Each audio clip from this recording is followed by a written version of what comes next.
जय हिंद दोस्तों, मेरा नाम है जय और मैं आप सभी का एक बार फिर से वेलकम करता हूं आपका अपने YouTube channel the learning field पर। दोस्तों, आज इस वीडियो में हम बात करने वाले हैं बीएसएफ हेड कांस्टेबल वेटनरी और कांस्टेबल कैनल मैन की भर्ती के बारे में।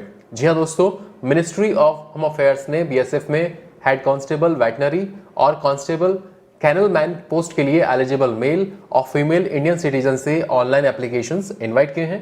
तो आज का हमारा वीडियो इसी वैकेंसी के बारे में है और इस वीडियो में हम इस वैकेंसी के बारे में डिटेल से बात करेंगे, तो वीडियो को एंड तक पूरा जरूर देखें।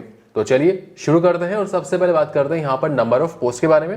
तो दोस्तों, यहाँ पर आपको बता दें कि इस वैकेंसी में आपकी टोटल पोस्ट रहेंगी 26 यानी कि 26। चलिए बढ़ते हैं आगे और बात करते हैं पोस्ट वाइज वैकेंसी डिटेल्स के बारे में। तो ये जो आपकी टोटल 26 पोस्ट है, इनमें से यहाँ पर आपकी 2 पोस्ट रहेंगी। उसमें से आपकी पहली पोस्ट है हेड कांस्टेबल वेटनरी की और इस पोस्ट के लिए आपके कुल पद होंगे 18। और यहाँ पर आपकी दूसरी पोस्ट है कांस्टेबल कैनल मैन की और इस पोस्ट के लिए आपके टोटल पद होंगे 8। तो कुल मिलाकर इस तरीके से यहाँ पर आपकी टोटल पोस्ट रहेंगी 26।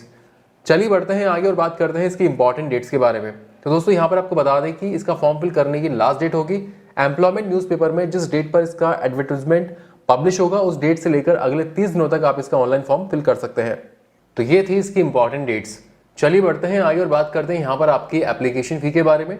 तो दोस्तों, यहाँ पर आपको बता दें कि वो मेल कैंडिडेट्स जो कि जनरल या फिर ओबीसी कैटेगरी से बिलोंग करते हैं, तो ऐसे मेल कैंडिडेट्स को 100 रुपए प्लस यहाँ पर आपको 47.2 रुपए जो है एग्जाम फी भी पे करनी होगी। यानी कुल मिलाकर यहाँ पर आपको 147.2 रुपए जो है वो इसका फॉर्म फिल करने के लिए आपको फी पेमेंट करना होगा।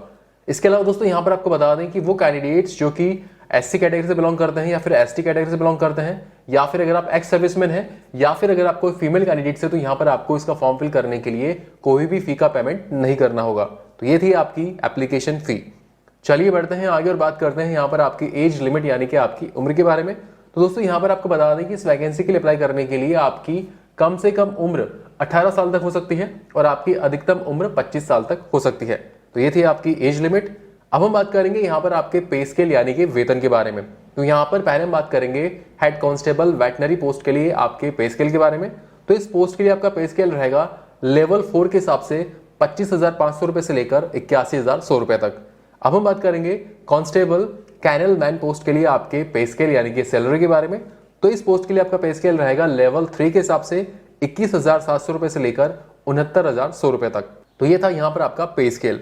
अब हम बात करेंगे यहाँ पर इसकी एजुकेशनल क्वालिफिकेशन के बारे में।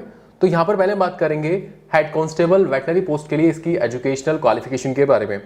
तो इस पोस्ट के लिए अप्लाई करने के लिए आपको भारत सरकार द्वारा मान्यता प्राप्त किसी भी बोर्ड से आपको 12वीं पास होना जरूरी है। 12वीं पास होने के साथ ही साथ यहाँ पर आपके पास 1 साल का कोर्स होना चाहिए वेटनरी स्टॉक असिस्टेंट के अंदर। ओके, यानी कि यहाँ पर आपको हेड कांस्टेबल वेटनरी पोस्ट के लिए अप्लाई करने के लिए आपको 12वीं पास होना जरूरी है और 12वीं पास होने के साथ ही साथ आपके पास वेटनरी स्टॉक असिस्टेंट के अंदर 1 साल का कोर्स होना जरूरी है, जो कि आपका रिकॉग्नाइज्ड इंस्टीट्यूट से मान्यता प्राप्त होना जरूरी है। तो ये हो गई आपकी हेड कांस्टेबल वेटनरी पोस्ट के लिए एजुकेशनल क्वालिफिकेशन। अब हम बात करेंगे कांस्टेबल कैनल मैन पोस्ट के लिए आपकी एजुकेशनल क्वालिफिकेशन के बारे में। तो कांस्टेबल कैनल मैन पोस्ट के लिए अप्लाई करने के लिए आपको भारत सरकार द्वारा मान्यता प्राप्त किसी भी बोर्ड से आपको 10वीं पास होना जरूरी है।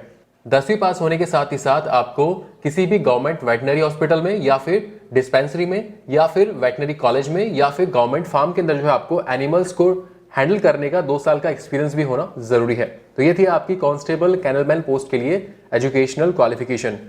चलिए बढ़ते हैं आगे और बात करते हैं इसके सिलेक्शन प्रोसेस के बारे में। तो दोस्तों, यहाँ पर आपको बता दें कि इसका सिलेक्शन प्रोसेस टोटल 2 फेज में होगा, फेज फर्स्ट और फेज सेकंड। तो यहाँ पर पहले हम बात करते हैं इसके फेज फर्स्ट के बारे में। फेज फर्स्ट में होगा आपका रिटन एग्जामिनेशन। तो यहाँ पर पहले हम बात करेंगे हेड कांस्टेबल वेटनरी पोस्ट के लिए होने वाले रिटन एग्जामिनेशन के बारे में। दोस्तों, यहाँ पर आपको बता दें कि हेड कांस्टेबल वेटनरी पोस्ट के लिए जो आपका रिटन एग्जामिनेशन होगा, ये आपका टोटल 2 पार्ट में होगा, पार्ट फर्स्ट और पार्ट सेकंड।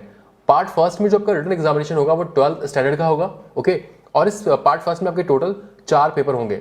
आपका पहला पेपर होगा लैंग्वेज टेस्ट का, जो कि आपका होगा या तो हिंदी लैंग्वेज का या फिर आपका इंग्लिश लैंग्वेज का, जो कि आपका टोटल 10 नंबर का होगा। यहाँ पर आपका सेकंड पेपर होगा जनरल अवेयरनेस का और ये पेपर आपका टोटल 20 नंबर का होगा। यहाँ पर आपका तीसरा पेपर होगा न्यूमेरिकल एप्टीट्यूड टेस्ट का और ये पेपर होगा आपका 10 मार्क्स का। और यहाँ पर आपका पार्ट फर्स्ट में चौथा पेपर जो कि आपका लास्ट पेपर होगा वो है आपका सिंपल रीजनिंग का और ये भी आपके टोटल 10 नंबर का होगा। तो कुल मिलाकर जो आपका पार्ट फर्स्ट पेपर होगा ये आपका टोटल 50 नंबर का होगा। पार्ट फर्स्ट क्लियर करने के बाद में आपका होगा पार्ट सेकंड, जो कि आपका एक प्रोफेशनल कोर्स लेवल का होगा और इस पेपर में जो आपका वेटनरी स्टॉक असिस्टेंट से रिलेटेड यहाँ पर आपके प्रश्न आएंगे। आपका यहाँ पर पहला पेपर होगा वेटनरी मेडिसिन के बारे में नॉलेज और उनका यूज कैसे किया जाता है उसके बारे में, जो कि आपका टोटल 20 मार्क्स का होगा। यहाँ पर आपका दूसरा पेपर होगा वेटनरी इंस्ट्रूमेंट्स का नॉलेज और उनको यूज कैसे किया जाता है उसके बारे में यहाँ पर आपका पेपर होगा, जो कि आपके टोटल 15 मार्क्स का होगा। और यहाँ पर आपका तीसरा पेपर होगा हॉर्सेज, डॉग्स एंड कैमल्स की जो एनाटॉमी होती है उसके बारे में नॉलेज होना जरूरी है। इसके साथ ही साथ आपको जो है हॉर्सेज, डॉग्स एंड कैमल्स की जो बीमारियां होती हैं और उनके जो इलाज होते हैं उनके बारे में आपको नॉलेज होना जरूरी है। और ये पेपर होगा आपके टोटल 15 मार्क्स का। तो कुल मिलाकर आपका पार्ट सेकंड जो पेपर होगा वो टोटल होगा 50 मार्क्स का। तो दोस्तों ये था आपका हेड कांस्टेबल वेटनरी पोस्ट के लिए होने वाला रिटन एग्जामिनेशन। चलिए बात करते हैं कांस्टेबल कैनलमैन पोस्ट के लिए होने वाले रिटन एग्जामिनेशन के बारे में। तो कांस्टेबल कैनलमैन पोस्ट के लिए होने वाले रिटन एग्जामिनेशन में एक तो आपका टेस्ट होगा लैंग्वेज टेस्ट, जो कि आपका या तो होगा हिंदी लैंग्वेज या फिर इंग्लिश लैंग्वेज का, जो आपका टोटल 10 मार्क्स का होगा। यहाँ पर आपका सेकंड पेपर होगा जनरल अवेयरनेस का और ये पेपर होगा आपका टोटल 10 मार्क्स का। यहाँ पर आपका तीसरा पेपर होगा करंट अवेयरनेस का और ये पेपर भी आपका टोटल 10 मार्क्स का होगा। यहाँ पर आपका चौथा पेपर होगा न्यूमेरिकल एप्टीट्यूड टेस्ट और ये पेपर होगा आपका 10 मार्क्स का। इसके अलावा यहाँ पर आपका पांचवा पेपर होगा सिंपल रीजनिंग का और ये पेपर भी आपका टोटल 10 मार्क्स का होगा। इन सब के अलावा यहाँ पर आपका ट्रेड नॉलेज टेस्ट भी लिया जाएगा।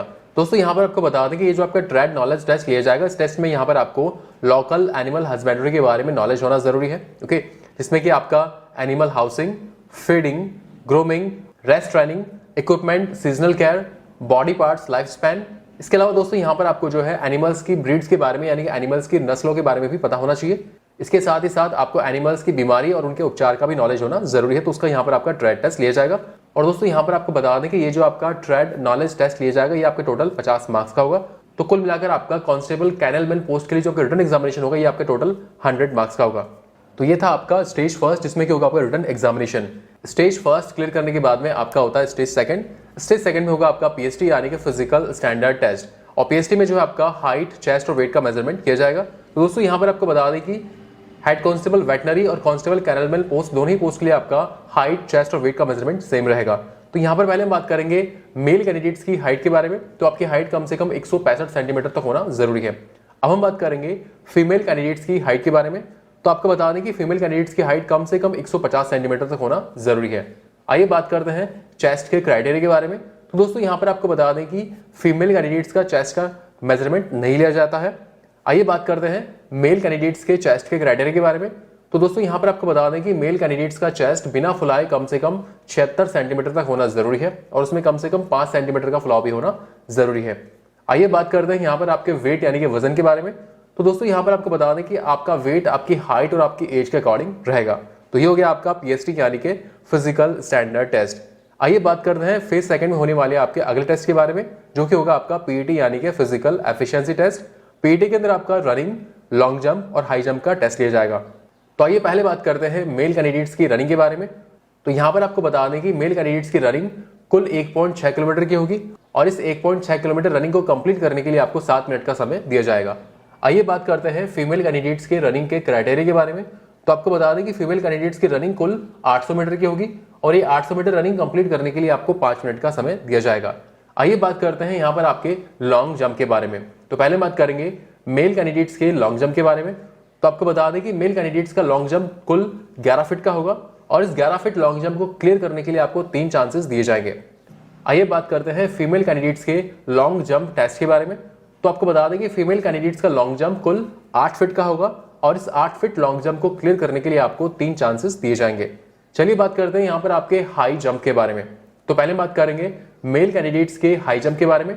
तो आपको बता दें कि मेल कैंडिडेट्स का हाई जंप होगा 3.5 फीट का और इस 3.5 फीट हाई जंप को क्लियर करने के लिए आपको मैक्सिमम 3 चांस दिए जाएंगे। वहीं अगर बात करें फीमेल कैंडिडेट्स के हाई जंप टेस्ट के बारे में, तो आपको बता दें कि फीमेल कैंडिडेट्स का हाई जंप होगा कुल 2.5 फीट का और आपको भी 3 चांसेस दिए जाएंगे ये 2.5 फीट हाई जंप क्लियर करने के लिए। तो ये हो गया आपका पीईटी यानी कि फिजिकल एफिशिएंसी टेस्ट। चलिए बात करते हैं फेज सेकंड में होने वाले अगले टेस्ट के बारे में, जो कि होगा आपका डॉक्यूमेंटेशन यानी कि आपके डॉक्यूमेंट्स को वेरीफाई किया जाएगा। डॉक्यूमेंट्स वेरीफाई होने के बाद में आपका फाइनली होगा मेडिकल एग्जामिनेशन और फिर उसके बाद आपकी फाइनल मेरिट लिस्ट जारी की जाएगी। दोस्तों यहाँ पर आपको बता दें कि ये जो आपकी मेरिट लिस्ट जारी की जाएगी ये आपके रिटन एग्जामिनेशन में जो आपके मार्क्स आएंगे उनके बेसिस पर यहाँ पर आपके मेरिट लिस्ट जारी की जाएगी। सो फ्रेंड्स, ये वीडियो था बीएसएफ हेड कांस्टेबल वेटनरी और कांस्टेबल कैनलमैन पोस्ट की भर्ती के बारे में। दोस्तों उम्मीद करते हैं कि यहाँ पर हमने आपको जो इन्फॉर्मेशन दी वो आपको अच्छी लगी होगी। अगर आपको वीडियो अच्छा लगा हो तो इस वीडियो को लाइक और अपने दोस्तों के साथ शेयर जरूर करें और फ्यूचर में इस चैनल पर इसी तरह के यूजफुल वीडियोस देखने के लिए इस चैनल को सब्सक्राइब करके बेल आइकन जरूर दबाएं, जिससे आपको ऐसे ही यूजफुल वीडियोस की अपडेट्स मिलती रहे। So thank you for watching our video. जय हिंद।